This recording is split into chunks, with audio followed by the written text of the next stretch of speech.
Battlefield Podcast.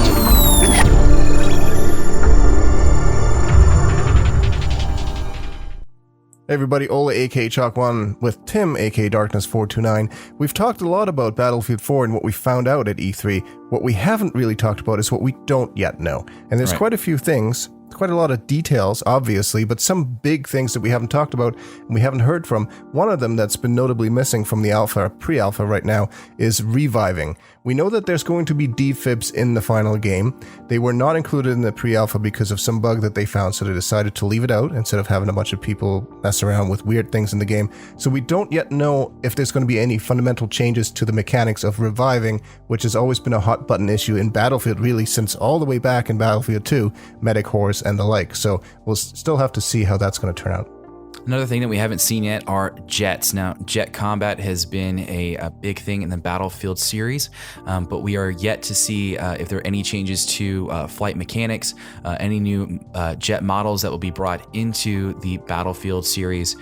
So we'll definitely just have to wait and see what happens, but that's definitely a big area that is unknown.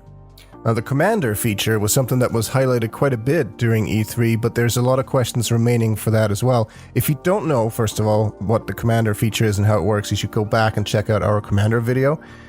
Some details there. But for example, we don't know how somebody becomes the commander or how somebody ceases to be the commander, because a lot of times in the past Battlefield games with this option, it was an issue. How do we get rid of that guy that's not helping the team out at all? So the question of how do I become commander and how do we get rid of commanders we don't like, we have yet to find out about. Yeah, some of the DICE devs like Carl Magnus and Patrick Bach have assured us that it will be a fair and just system, but they are keeping that system, whatever it is, very close to the chest at this moment in time. Another thing is softcore or normal mode versus hardcore. Now, you all know that normal mode is just the normal play style that we have in Battlefield 3 right now, and hardcore is a little different. That takes away some of the HUD options, vehicle health regeneration, friendly fire. So they haven't really touched on that as much. So this is another thing we'll just have to wait and see.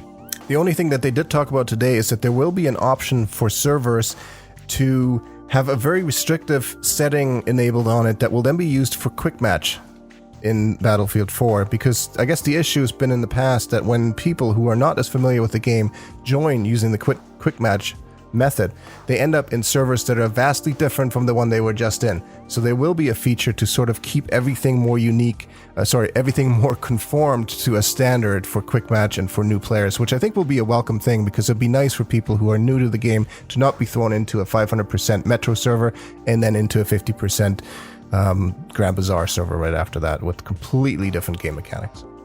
Now, one of the most enjoyable things of playing a video game is getting to use extra features that are brought to you by a modding community.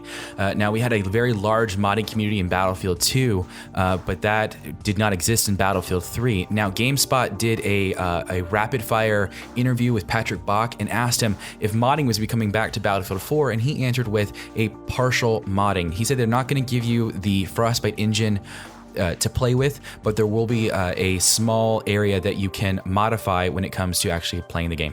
And that's actually really good news, so we'll hopefully hear more details about what that partial means. The other thing, I mean, there's so many things we've heard a lot about.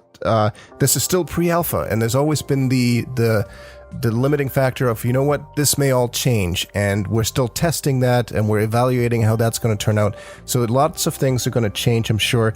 The obvious questions as to whether there'll be a Dino mode in Battlefield 4 has been asked at least twice, and I've heard two people avoid it with, you'll have to wait and see, or, that would be cool, wouldn't it?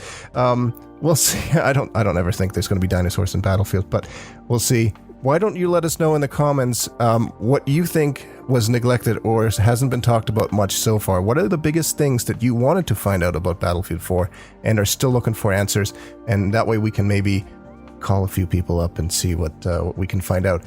But in the meantime, we all had a great time with E3 so far. We found out a lot about Battlefield 4. We're going to be posting more content coming up very soon as to some of the more details that we know about, whether it's classes, weapons, all those things.